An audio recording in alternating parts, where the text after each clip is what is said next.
The hum of the plane's engines lingered in my ears as I stood in front of my house. It felt surreal to be back, standing on the porch of a place I had dreamed about every night while I was overseas. My hands tightened around the strap of my duffel bag. I could already imagine Sophia's surprised face when she saw me standing in the doorway, unannounced.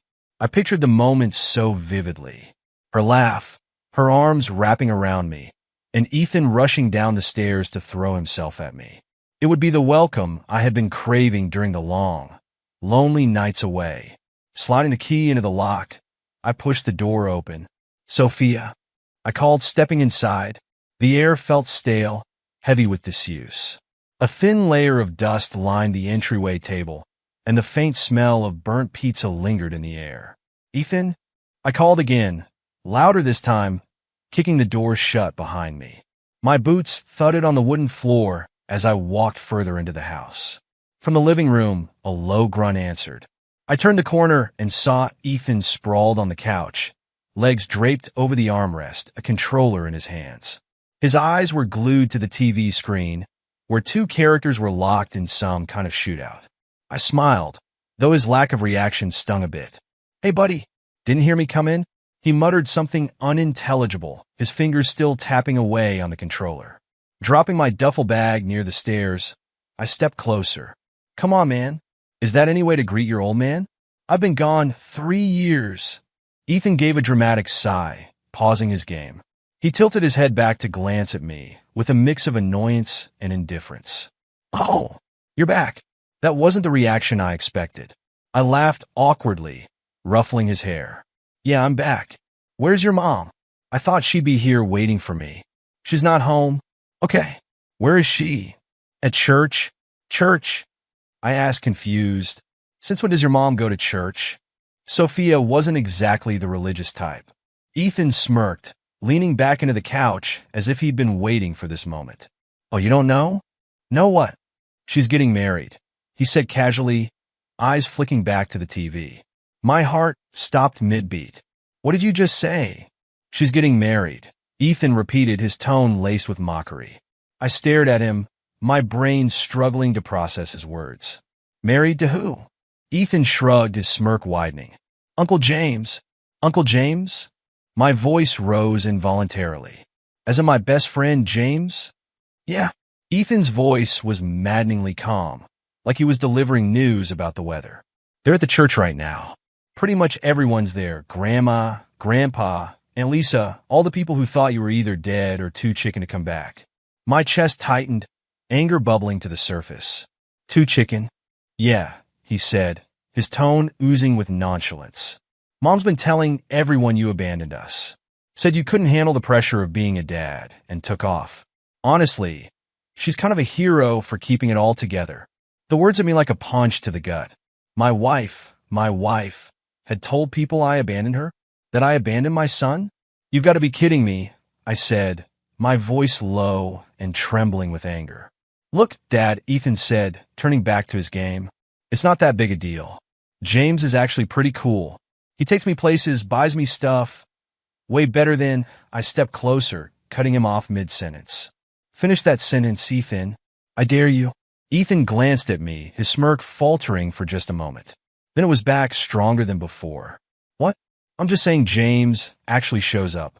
And, I mean, have you seen his car? Way better than yours." My fists clenched at my sides. I couldn't believe the arrogance coming out of my son's mouth. This wasn't the boy I had left behind 3 years ago. "If you hurry," Ethan said, his tone flippant, "you might catch them before they cut the cake." "Oh, wait. You're not even dressed for a wedding. You sure you want to show up looking like a bum?" I stared at him, speechless. For a moment, I couldn't move. I couldn't think. The rage boiling inside me was almost too much to contain. Without another word, I turned on my heel and marched toward the door. "Where are you going?" Ethan called after me. "To church," I said through gritted teeth, slamming the door behind me. The drive to the church was a blur of fury. I barely registered the traffic lights or the cars around me as I sped down the road, the tires screeching with every turn. My thoughts were a chaotic mess. Sophia's betrayal, James's smug face, Ethan's casual indifference. Every memory of the trust one had in my wife and best friend twisted like a knife in my gut. The church came into view, an old stone building standing proud and serene against the chaos boiling inside me. My knuckles turned white as I gripped the steering wheel, slamming the brakes harder than I needed to. I parked the car haphazardly, not caring that it blocked others. I was here for one reason and one reason only: to destroy the illusion of their happy little day. The heavy wooden doors of the church loomed ahead, their ornate carvings mocking the sanctity they represented. My heart pounded as I grabbed the handle and shoved the doors open with enough force to send them crashing against the walls. The sound reverberated through the church like a gunshot, silencing the organ music and halting the ceremony mid-vow. Hundreds of heads turned in unison, gasps and whispers rippling through the congregation. At the altar, Sophia stood in a flowing white dress, her golden hair styled in perfect waves. For a moment, she looked every bit the glowing bride I had once imagined her to be. Then her eyes met mine. Her face drained of color so quickly it was as if she'd seen a ghost. "Charles," she gasped, her voice barely audible over the murmurs. Standing beside her, James was dressed in a sharp black tuxedo, his trademark smirk faltering as his eyes widened. He froze like a deer caught in headlights. I didn't stop walking, each step echoing like a drumbeat down the aisle. My boots thudded against the polished wooden floor as I closed the distance between us. "You got to be kidding me," I growled, my voice carrying through the hushed church. The crowd was utterly silent now, their eyes darting between me, Sophia, and James. "Charles," Sophia started, stepping forward, but I cut her off with a sharp gesture. "Don't," I snapped, my glare fixed on her. "Not a word. Not yet." I turned my attention to James. "You. Say something. Explain to me why you're standing at the altar with my wife." James opened his mouth, his hands raised defensively, but no sound came out at first. He took a hesitant step forward. "Charles, man, look. This isn't what it looks like. Not what it looks like." I barked out a bitter laugh.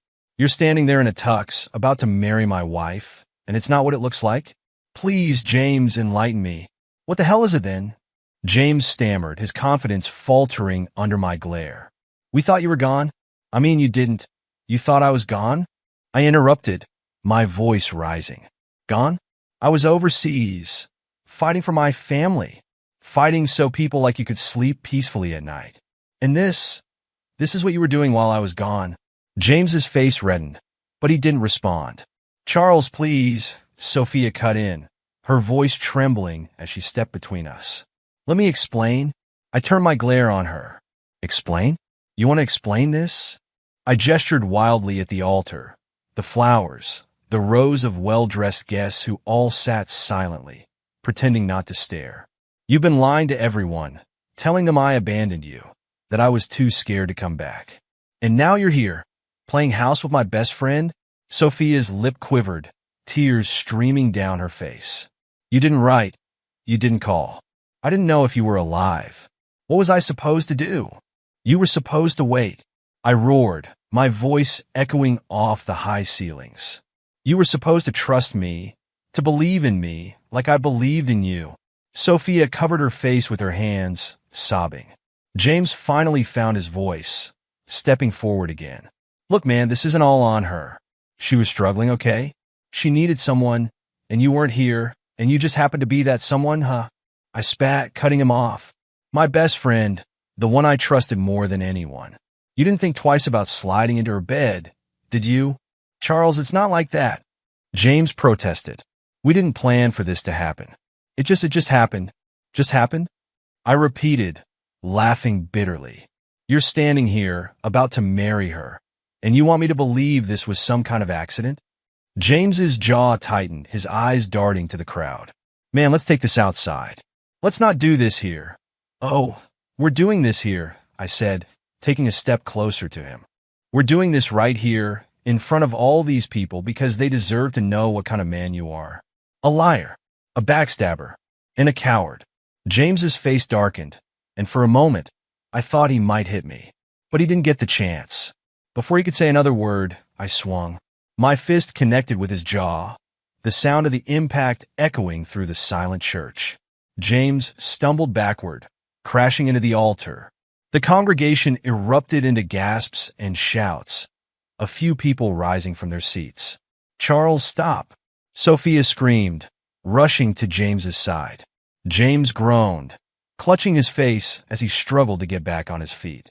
I stood over him, my chest heaving with rage. "Get up," I said coldly. "Come on, James.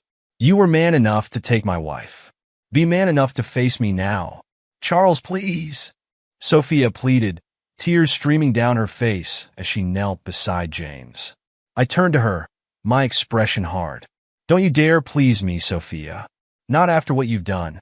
She sobbed, shaking her head. "I didn't mean for this to happen. I thought you weren't coming back." "I didn't know? You didn't know?" I shouted. "You didn't know I was fighting every day to get back to you? That I was counting down the days until I could see you and Ethan again? You didn't know that I would never give up on my family?" Sophia's sobs grew louder, but I didn't care. I turned to the crowd, my voice ringing out. "And you all," I said, gesturing to the stunned congregation. "You sat here, watching this farce, knowing exactly what was going on. Not one of you thought to tell me? Not one of you thought I deserved to know?" The guests averted their eyes, shifting uncomfortably in their seats. "Pathetic," I muttered, shaking my head. I looked back at Sophia and James, who were still huddled together on the floor. Sophia's perfect white dress was wrinkled, her makeup smudged from tears. James was glaring at me now, his hand still pressed to his jaw. "You two deserve each other," I said, my voice low and full of venom. "You're both liars, both cowards, and both dead to me." With that, I turned and walked out of the church, my boots echoing against the floor. The crowd parted silently, no one daring to stop me. As I stepped outside, the cold air hit me like a slap, but it didn't cool the fire burning in my chest. I marched to my car, got in, and drove off without looking back. The sound of the church doors closing behind me was the only thing I could hear over the roar of my own heartbeat.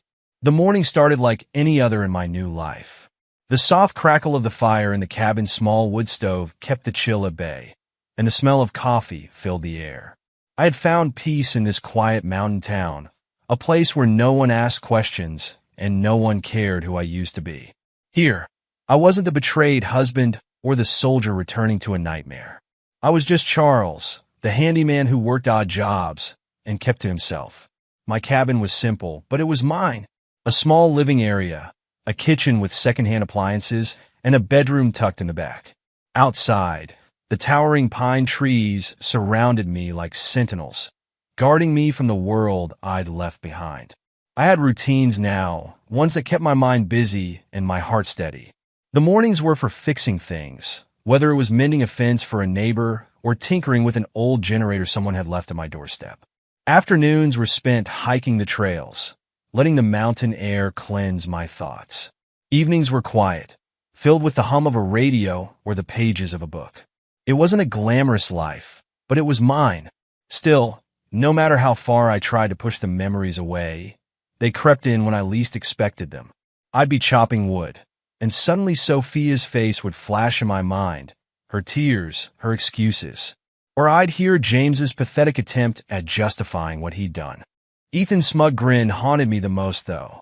The son I had fought for, sacrificed for, looking at me like I was a stranger. But I'd learned to bury those memories. I didn't talk about them, didn't dwell on them. Silence was my shield, and for 2 years it worked, until they found me. The morning air was crisp, the kind that smelled of pine and earth, with a gentle mist hanging low over the mountains. I had just finished stacking firewood outside the cabin when I heard it, the sound of tires crunching gravel on the long, winding road leading to my home. My stomach tightened. Few people came up here, and those who did were locals who respected my need for solitude. This wasn't that. When the knock came, sharp and urgent, I already knew who it was. I opened the door to see Sophia standing there, her face pale, her eyes rimmed red.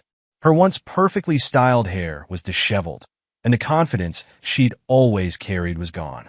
She looked small. Behind her stood James, his hands shoved in the pockets of a ratty jacket, his shoulders hunched like a man expecting a blow. "Charles," Sophia said, her voice trembling as she looked up at me. "Please, we need your help." The sight of them standing there, these two people who had ripped my life apart, stirred a mix of anger and grim satisfaction in me. They looked beaten, broken. But I wasn't about to make this easy for them.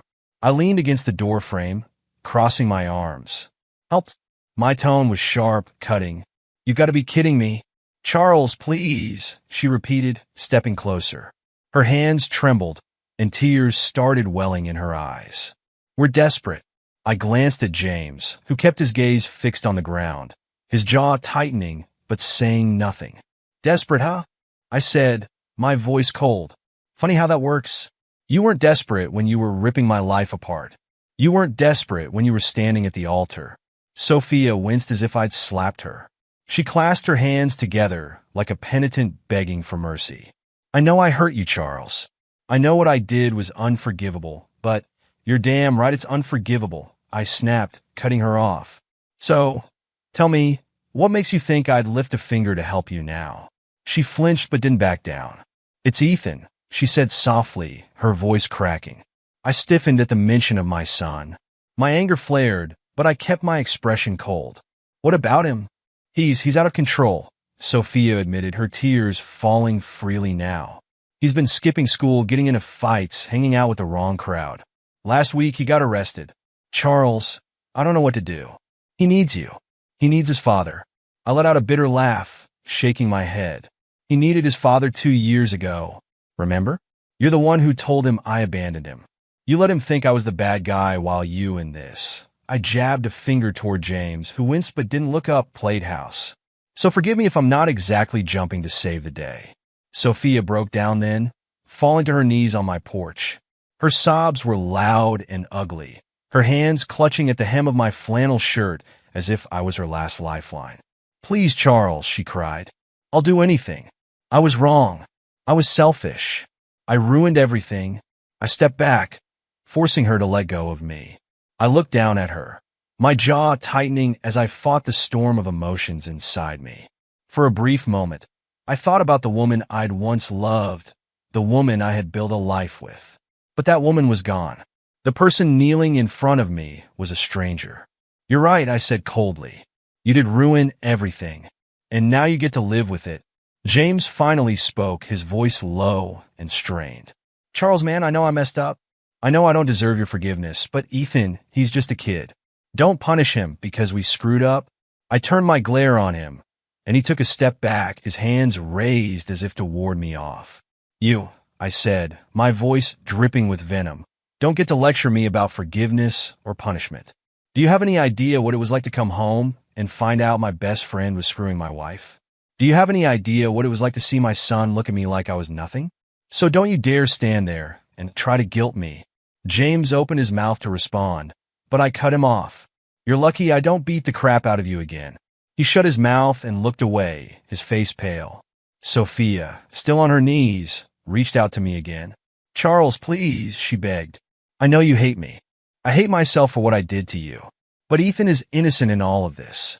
He's angry and lost, and he needs his father. I can't do this without you." I stared at her, my heart a war zone of conflicting emotions. I thought of Ethan, the boy I'd coached through Little League, the boy who used to run to me when I came home from work. That boy was gone, replaced by a teenager who had looked at me with disdain, who had sided with the people who betrayed me. "He made his choice," I said finally, my voice hard. "Just like you did. Now you can live with it." Sophia broke into fresh sobs, and for a moment, I felt a pang of guilt. But then I remembered walking into that church, seeing her and James at the altar, hearing Ethan's smug words as he dismissed me. The guilt evaporated. "You think you can just show up here, cry a few tears, and I'll forget everything you did?" I said, my voice rising. "You think you can undo the lies, the betrayal, the years you stole from me?" "I'm not asking you to forgive me," Sophia sobbed. "I'm asking you to help your son." "I don't have a son," I said coldly. The words hung in the air like a death sentence. Sophia's sobs turned into wails, and even James looked shocked, his mouth opening as if to protest but quickly closing when he saw the fury in my eyes. I stepped back inside the cabin and grabbed the door. "Get off my property," I said firmly. "And don't come back." "Charles," Sophia started, but I slammed the door shut, cutting her off. For a few moments, I stood there, my hands gripping the doorknob, my chest heaving with anger. Outside, I could hear Sophia's sobs and James's muffled voice as he tried to console her. Eventually, the sound of their car starting and the crunch of gravel told me they were leaving. I waited until the sound faded completely before walking back to the window. I watched the black sedan disappear down the road, a mix of anger and relief washing over me. They had come here, expecting me to save them from the mess they had created. But I wasn't their savior. I wasn't their victim anymore, either. For the first time in a long time, I felt in control. And it felt good. Slamming the door on Sophia and James felt like the final page of a book I should have closed years ago.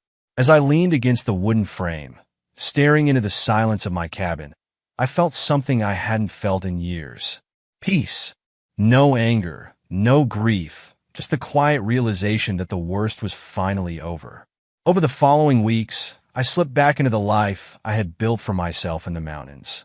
My days were simple but fulfilling. I worked carpentry jobs in town, repairing fences and building furniture for people who paid in cash and gratitude. The small community respected my privacy. They didn't pry into my past, and I didn't offer details. I had become someone else entirely, someone free from the weight of betrayal. But life didn't stay quiet for long. One crisp evening, as I was packing up my tools after finishing a repair job on a neighbor's barn, I noticed her. Mackenzie. She was new in town, recently divorced, and renting a small house on the outskirts of the community. She'd been watching me work, her golden retriever bounding through the field between us. "You always this serious?" she asked, leaning against the barn door with a soft smile. I glanced up, brushing the sawdust off my hands. "Depends on the day," I replied, my tone lighter than I'd expected. "Well, today must be a good one," she said, stepping closer. "You actually smiled a little." I hadn't realized it until she said it, but I had smiled. It was small, barely a twitch of the lips, but it was there. She introduced herself, extending a hand that was calloused from years of hard work.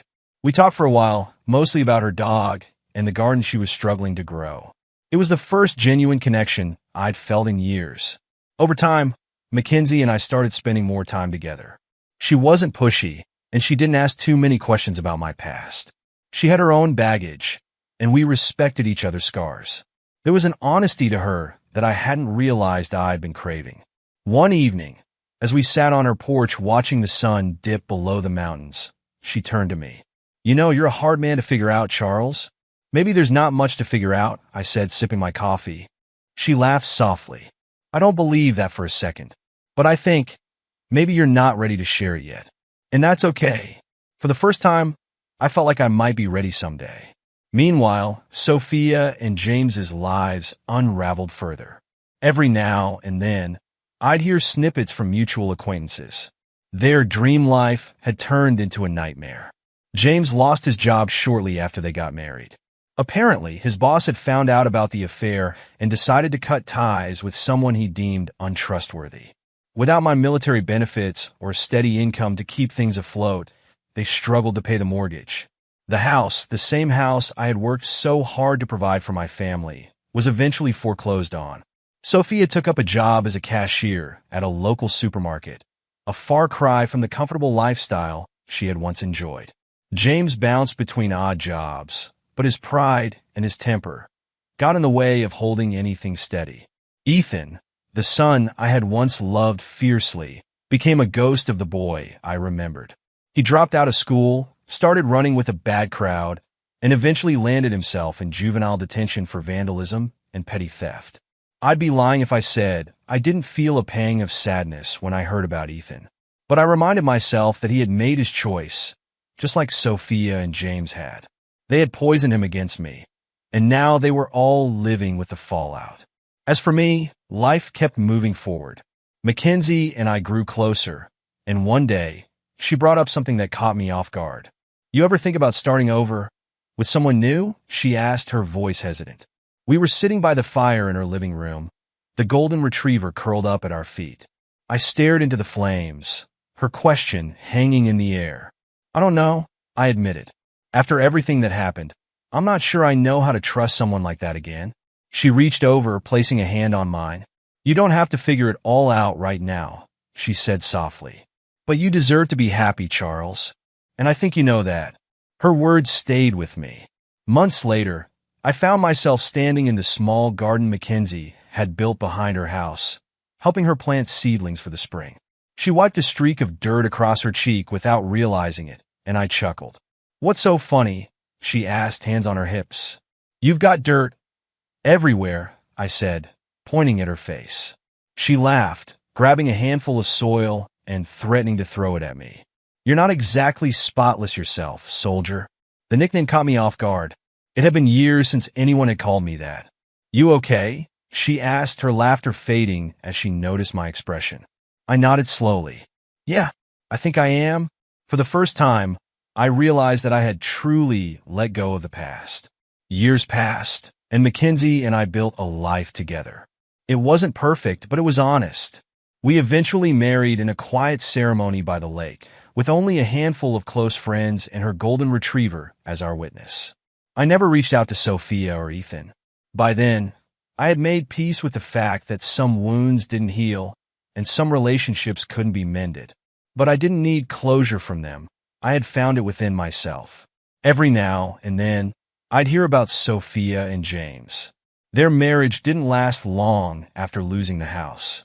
They split up, and James moved out of state, leaving Sophia to pick up the pieces. She still worked at the supermarket, and the vibrant, confident woman I had once known was now a shadow of herself. Ethan eventually got his life together, or so I heard. He earned his GED and moved to a nearby city to start fresh. Whether he ever thought of me, I didn't know, and I didn't dwell on it. Sitting on the porch of the cabin one summer evening, Mackenzie by my side, I watched the sun dip below the horizon. The past felt like a distant memory, a story I had once read, but no longer lived. Penny for your thoughts? Mackenzie asked, resting her head on my shoulder. I smiled, wrapping an arm around her. Just thinking about how lucky I am. For the first time in years, I meant it